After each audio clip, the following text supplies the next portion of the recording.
اعوذ باللہ من الشیطان الرجیم بسم اللہ الرحمن الرحیم۔ نور ہدایت چینل کی جانب سے آپ سب کو السلام علیکم ورحمۃ اللہ وبرکاتہ۔ تو محترم ناظرین کرام، پہلے پارٹ میں دو صفتیں بیان کی گئی ہیں۔ کن لوگوں کے لیے بیان کی گئی ہیں؟ کن لوگوں کی وہ دو صفتیں ہیں؟ یقیناً کامیاب ہو گئے وہ لوگ جو ایمان لائے۔ یہ ایمان لانے والوں کی دو صفتیں پہلے بیان کی جا چکی ہیں۔ یہ وہ لوگ ہیں جن کو ہم صالحین بولتے ہیں، جن کو ہم مومنین مومنات بولتے ہیں، جن کو ہم بزرگان دین بولتے ہیں، جن کو ہم اچھے مسلمان بولتے ہیں۔ یہ ان کی دو نشانیاں بتائی گئی ہیں، خشیت اور لغویت۔ ان میں خشیت ہوگی اور لغویت سے باغی ہوں گے وہ لوگ۔ تو اب ہم چلتے ہیں تیسری صفت کی طرف، جو اللہ رب العزت قرآن مجید فرقان حمید کی سورہ المومنون میں تیسری صفت فرما رہے ہیں۔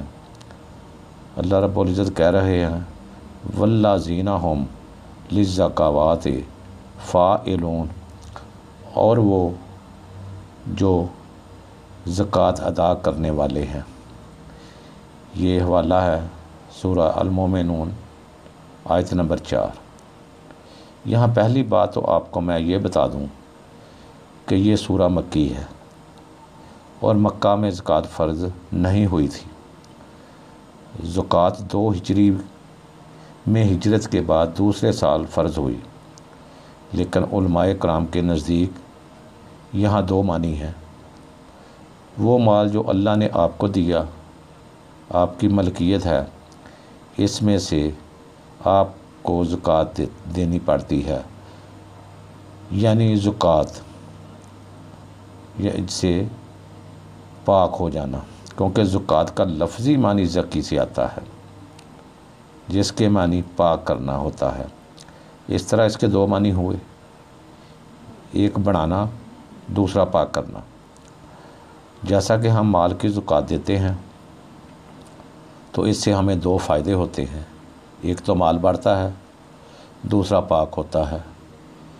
دونوں کام ایک ہی ساتھ ہو جاتے ہیں، اس لیے دونوں ہی معنی ہو سکتے ہیں، ایک زکوٰۃ دینا، دوسرا اپنے نفسوں کو پاک کرنا۔ تو احادیث مبارکہ میں ہے، حضرت علی بن عبداللہ رضی اللہ تعالیٰ عنہ مدنی نے بیان کیا، انہوں نے کہا کہ میں نے ہاشم بن قاسم رضی اللہ تعالیٰ عنہ سے سنا، انہوں نے کہا کہ میں نے عبد الرحمن بن عبداللہ بن دینار رضی اللہ تعالیٰ عنہ نے اپنے والد سے بیان کیا، انہوں نے حضرت ابو صالح سلمان نے، اور ان سے حضرت ابو ہریرہ رضی اللہ تعالیٰ عنہ نے بیان کیا کہ رسول اللہ صلی اللہ علیہ وسلم نے فرمایا کہ جسے اللہ نے مال دیا اور اس نے اس کی زکوٰۃ ادا کی، تو قیامت کے دن اس کا مال، جس کو اللہ نے مال دیا، اس نے اس کی زکوٰۃ ادا نہ کی، تو قیامت کے دن اس کا مال نہایت زہریلے گنجے سانپ کی شکل اختیار کر لے گا۔ اس کی آنکھوں کے پاس 2 سیاہ نقطے ہوں گے جیسے سانپ کے ہوتے ہیں۔ پھر وہ سانپ اس کے دونوں جبڑوں سے اسے پکڑ لے گا اور کہے گا کہ میں تیرا مال اور خزانہ ہوں۔ اس کے بعد آپ صلی اللہ علیہ وسلم نے یہ آیت پڑھی، اور وہ لوگ یہ گمان نہ کریں کہ اللہ تعالیٰ نے انہیں جو کچھ اپنے فضل سے دیا ہے وہ اس پر بخل سے کام لیتے ہیں، اور ان کا مال ان کے لیے بہتر ہے، بلکہ وہ برا ہے۔ جس مال کے معاملہ میں انہوں نے بخل کیا، قیامت میں ان کا توق بنا کر ان کی گردن میں ڈالا جائے گا۔ حدیث متعلقہ ابواب زکوٰۃ نہ دینے والوں کا روپیہ پیسہ قیامت کے دن گنجا سام بن کر ان کو ڈسے گا اور کاٹے گا۔ بغیر زکوٰۃ والا مال سام بن کر ڈسے گا۔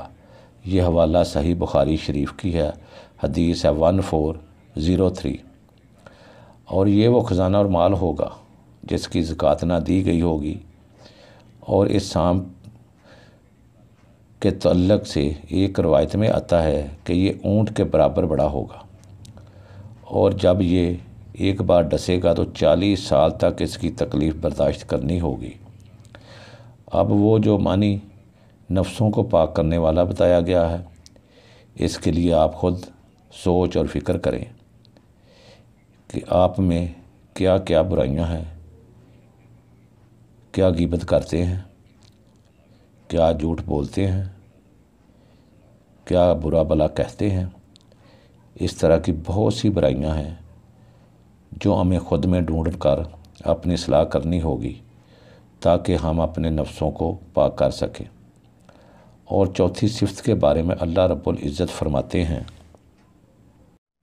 یہ سورہ المومنین، سورہ المومنون کی آیت نمبر 5 ہے، وَالَّذِينَ هُمْ لِفُرُوجِهِمْ حَافِظُونَ، اور وہ جو اپنی شرمگاہوں کی حفاظت کرتے ہیں۔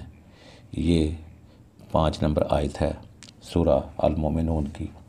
ایک زمانے میں شرمگاہ سے مراد زنا تھا، اور مفسرین بھی یہی ترجمہ کرتے ہیں کہ آج کے دور میں ہم جانتے ہیں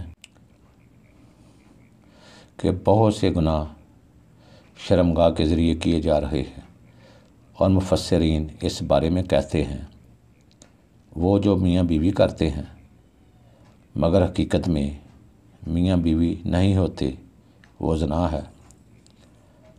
جو مرد سے کرتا ہے وہ زنا ہے۔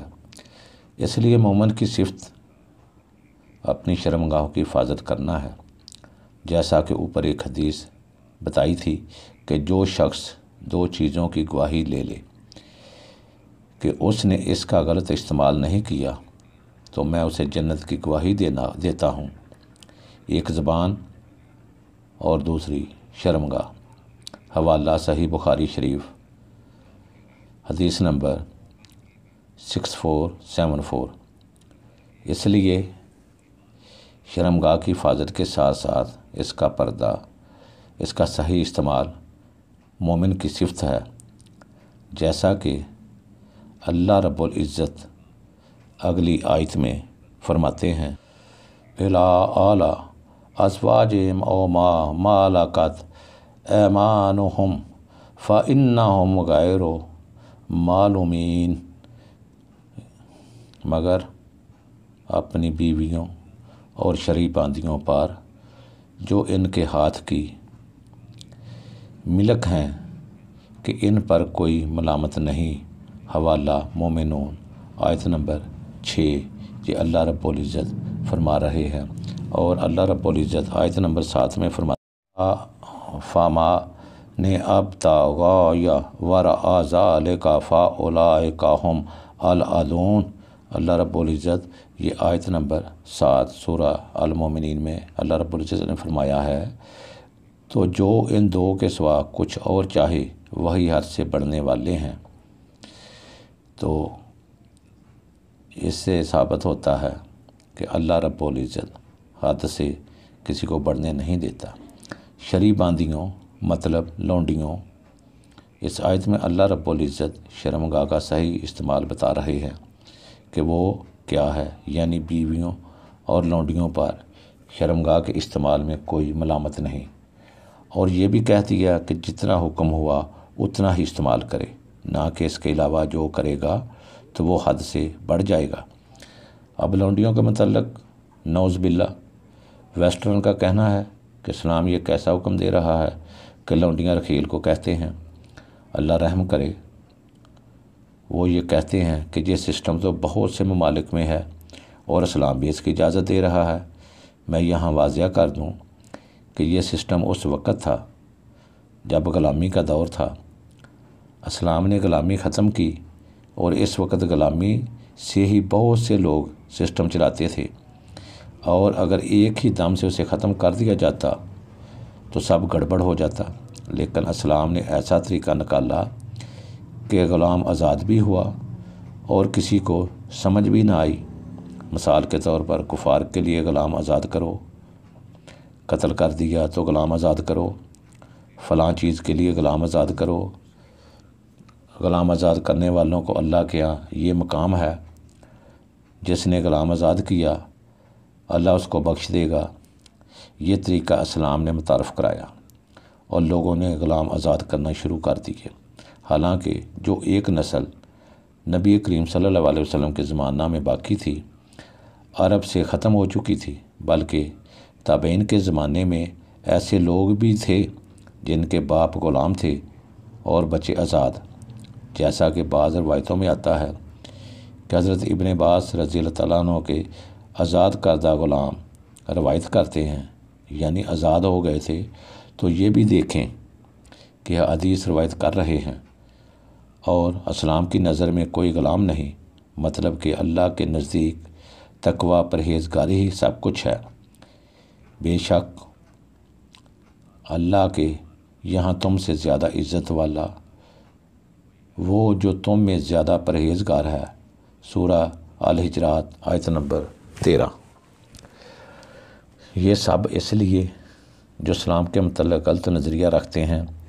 اسلام ایک پریکٹیکل مذہب ہے، اس میں کوئی بیوقوفانہ فلسفے نہیں ہیں۔ اور یہاں تک لونڈیوں کا سوال ہے، لونڈیاں بھی وہ جو خود کی ملکیت ہیں اور نہ کہ پارٹنرشپ میں حاصل کیے گئے غلام، اور یاد رکھیں ان کے ساتھ شرمگاہ کے استعمال کے متعلق سخت قاعدے ہیں۔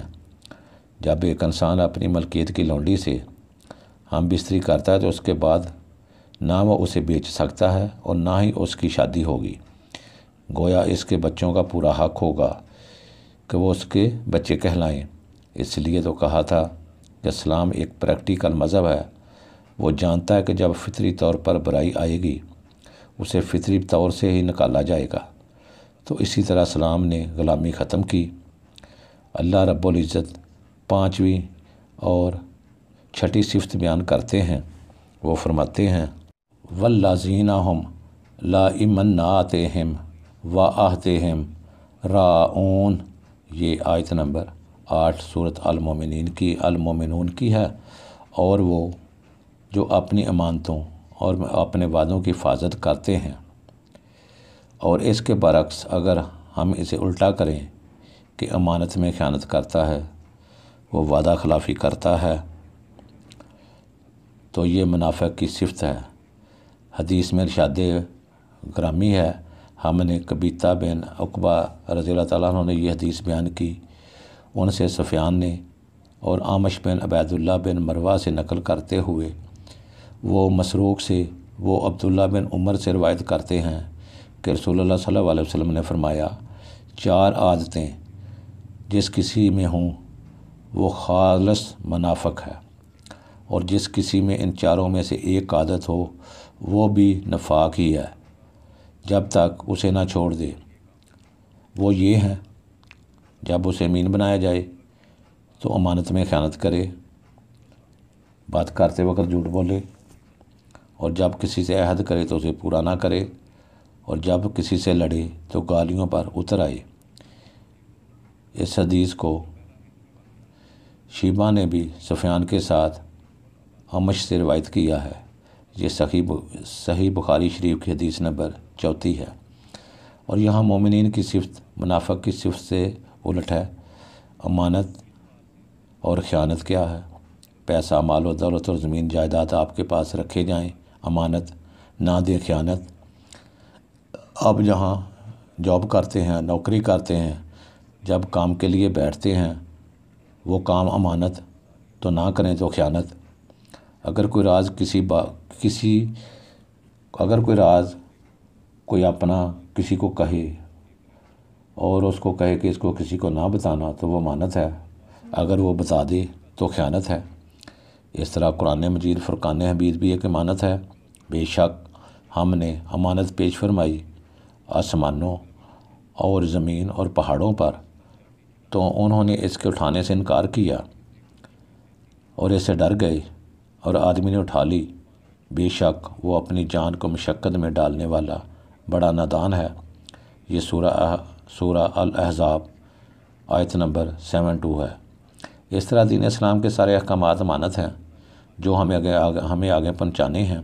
اس طرح امانت خود میں ایک وسیع معنی رکھتی ہے، اس لیے مومن کی صفت ہے کہ وہ امانت میں خیانت نہ کرے، اور وعدہ کے مطابق تو سب جانتے ہیں، لیکن بڑی افسوس کی بات ہے کہ ہم امانت میں خیانت اور وعدہ خلافی کرتے ہیں، اور کرنے میں دنیا میں مشہور بھی ہو گئے ہیں، لیکن کچھ ایسے بھی ہیں جن کی وجہ سے اسلام کا وقار باقی ہے، لیکن ہم نے بہت رسوا کیا اسلام کو اپنے مال کی وجہ سے۔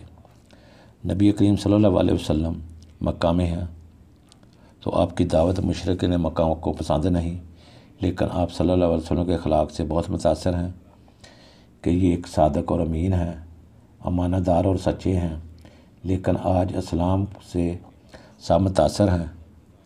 وہ کیا دیں، اور یہ بھی کہہ رہے ہیں کہ مسلمانوں کو کیا ہو گیا ہے، کیسی قوم ہے یہ۔ اس لیے ہمیں یہ صفتیں اپنے اندر پیدا کرنی ہیں تاکہ پھر سے ہم اپنا اعتماد دوسری قوموں پر قائم کر سکیں۔ ایک روایت میں آتا ہے کہ رسول اللہ صلی اللہ علیہ وسلم مکہ سے جا رہے تھے تو حضرت علی رضی اللہ تعالیٰ عنہ کہتے ہیں، حضرت علی رضی اللہ تعالیٰ عنہ کو فرمایا، ان سے کہتے ہیں کہ علی تو میرے پیچھے رہنا، اور جو مشرکین کی مانتے ہیں انہیں لٹا کر ہجرت کر کے مدینہ آ جانا۔ حوالات الرحیق المختوم۔ اس لیے مشرکین مکہ نبی اکرم صلی اللہ علیہ وسلم کو امانت دار کہتے تھے، اور اب یہی صفات ہمیں خود میں لانی ہے تاکہ ہم لوگوں کو اسلام کی طرف مائل کر سکیں۔ اور اگلی آیت میں اللہ رب العزت پھر سے پہلی صفت دہراتے ہیں، والذین ھم علی صلواتہم یحافظون۔ مومن سورۃ مومنون 9۔ اور وہ جو اپنی نمازوں کی حفاظت کرتے ہیں۔ یہ اللہ رب العزت پھر فرما رہے ہیں کہ وہ لوگ جو اپنی نمازوں کی حفاظت کرتے ہیں۔ حفاظت سے مراد وقتوں پر نماز پڑھنا، بولنا نہیں۔ ایک حدیث میں آتا ہے، روز قیامت وہ لوگ جن کا دل نماز میں اٹکا رہتا ہے اللہ کے عرش کے سائے میں ہوں گے۔ جامعہ ترمذی شریف حدیث نمبر 2391۔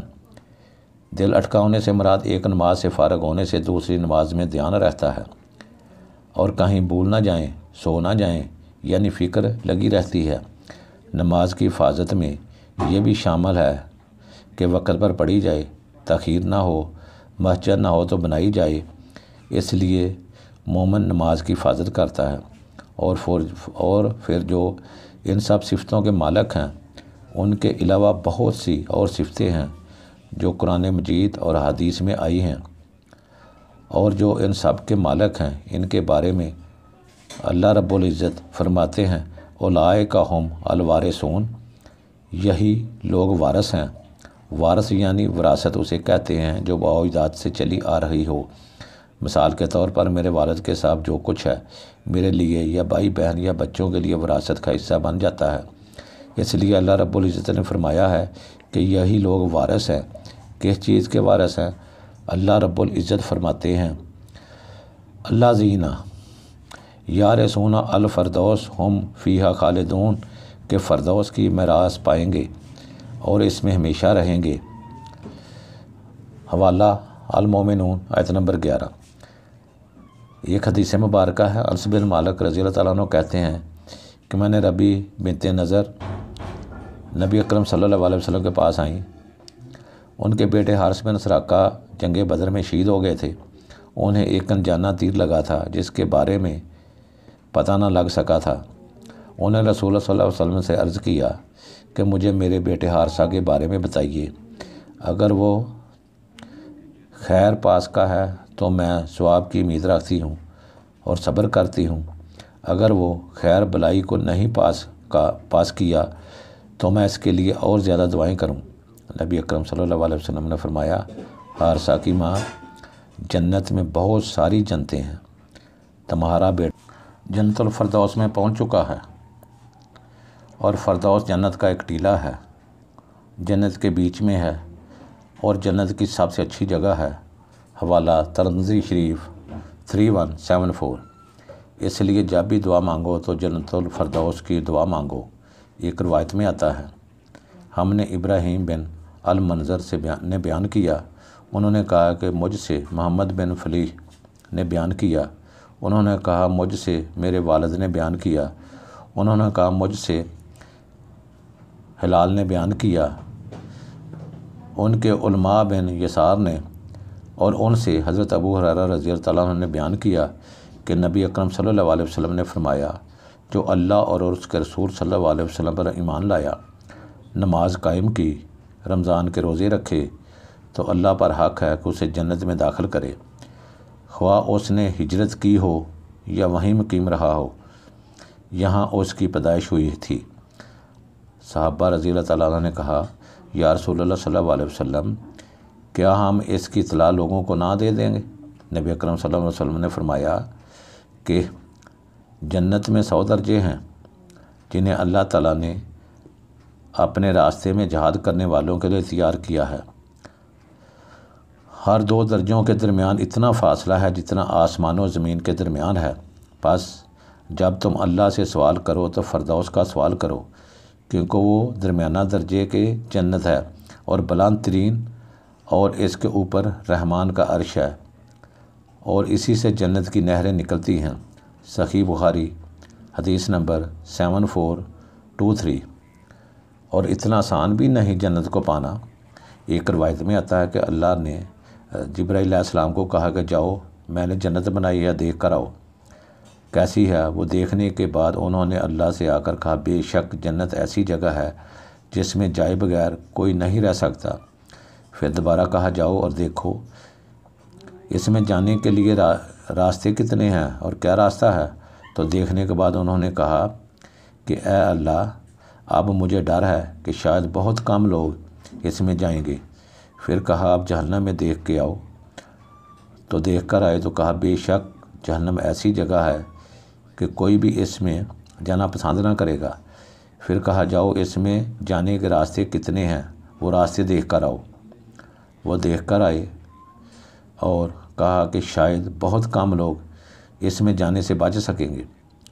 ایک حدیث میں آتا ہے کہ ہم نے اسماعیل علیہ السلام سے نے بیان کیا، انہوں نے کہا کہ مجھ سے امام مالک رحمۃ اللہ رضی اللہ عنہ نے بیان کیا، ان سے ابو الزناد نے رضی اللہ عنہ نے، ان سے ارج نے، اور ان سے ابو ہریرہ رضی اللہ عنہ نے بیان کیا کہ رسول اللہ صلی اللہ علیہ وسلم نے فرمایا، دوزخ خواہشات نفسانی کی دوزخ خواہشات نفسانی سے ڈھک دی گئی ہے، اور جنت مشکلات اور دشواریوں سے ڈھکی ہوئی ہے۔ صحیح بخاری حدیث نمبر 6487۔ تو ہمیں ان صفتوں کا مالک بننا چاہیے تاکہ ہم جنت الفردوس، ان سب صفتوں پر عمل کرنا چاہیے، ان صفتوں کو اپنانا چاہیے تاکہ ہم جنت الفردوس کے حقدار بن جائیں۔ اور میری دعا ہے اللہ رب العزت سے کہ اللہ رب العزت اپنے پیارے محبوب حضرت محمد صلی اللہ علیہ وسلم کے صدقے، اہل بیت کے صدقے، ہم سب کو ان صفات پر عمل کرنے اور ان صفات کو اپنانے کی توفیق عطا فرمائے۔ آمین ثم آمین۔ والآخر دعوانا الحمدللہ رب العالمین۔ تو ناظرین کرام، آج یہ جو سورہ المومنین میں اللہ رب العزت نے فرمایا تھا وہ مکمل ہو گئی ہے۔ اس کے ساتھ ہی اجازت چاہتا ہوں۔ خدا حافظ۔ السلام علیکم ورحمۃ اللہ وبرکاتہ۔